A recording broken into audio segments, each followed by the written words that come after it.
Bonjour, donc c'est encore un cours sur l'électricité, c'est les transformateurs monophasés. Donc je vais vous expliquer en gros, je ne vais pas rentrer dans les flux magnétiques et tout ça, je vais vous expliquer ce que c'est qu'un transfo en monophasé. Allez, on commence.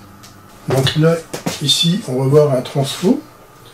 Il existe plein de transfos, mais ici ce transfo, ça sera un abaisseur de tension, puisque je passe de 240 volts à 12 volts. Si j'avais fait le contraire, ben, ça serait un élévateur de tension. Ici, ça sera un abaisseur de tension. Comment fonctionne un transfo? Ben, le transfo fonctionne, donc vous avez un carré comme ça de plein de plaquettes métalliques qui créent un champ magnétique. Donc ce circuit magnétique reste à l'intérieur d'ici, il y a plein de lignes de champs magnétiques qui sont à l'intérieur. Le champ magnétique va être créé par cette bobine qui est ici, du primaire. Donc le primaire ici, on va donner du 240 volts, on va créer un flux magnétique qui va circuler dans tout ce système-là. Et le flux magnétique qui va être créé là, renvoyé ici, pour ressortir en 12 volts de ce côté-là.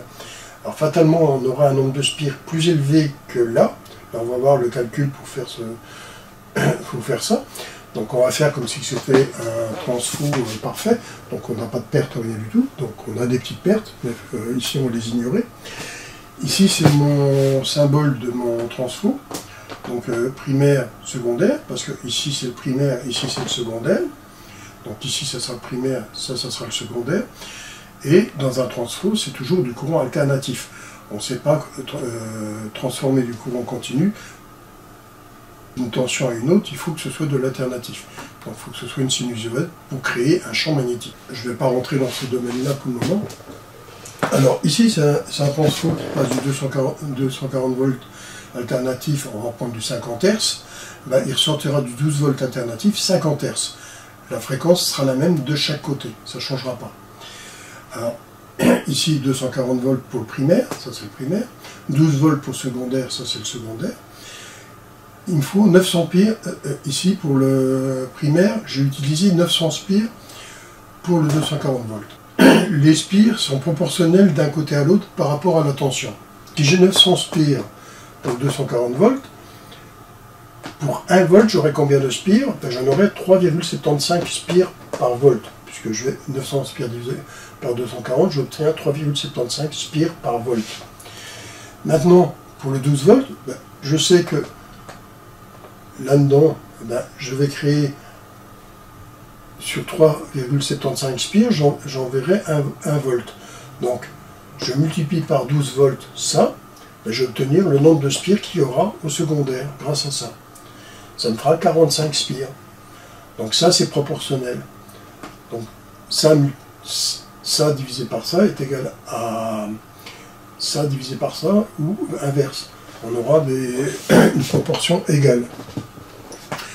Alors l'intensité primaire, ben, c'est-à-dire l'intensité, on va dire la puissance qui est ici, est la même qui est ici, sans compter les pertes. Hein.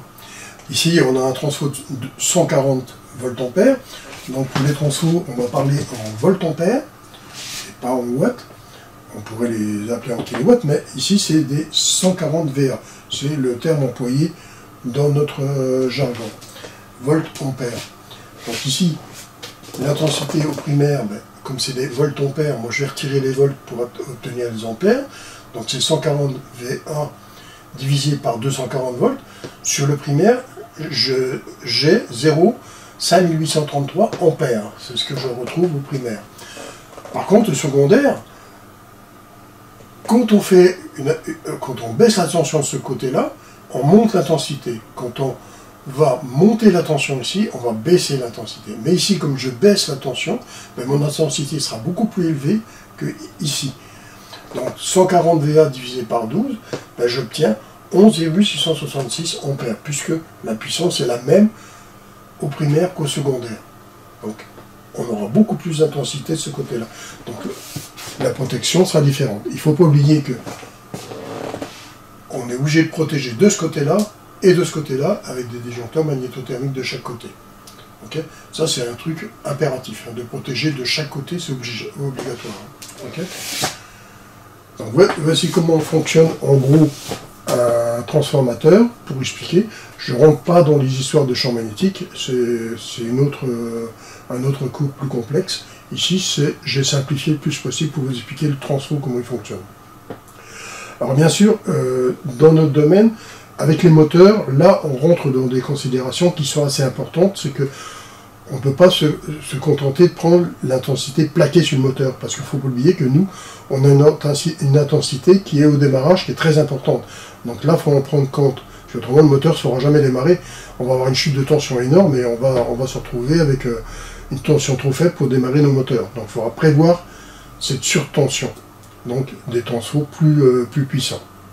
Voilà, on a vu comment c'était le transfo monophasé, sans compter les pertes qu'il pourrait y avoir, mais bon, les pertes ne sont pas énormes, mais on a des toutes petites pertes. Mais là, on a considéré que c'était un transfo parfait. Comme on a l'habitude avec nos cycles frigorifiques qui sont toujours parfaits.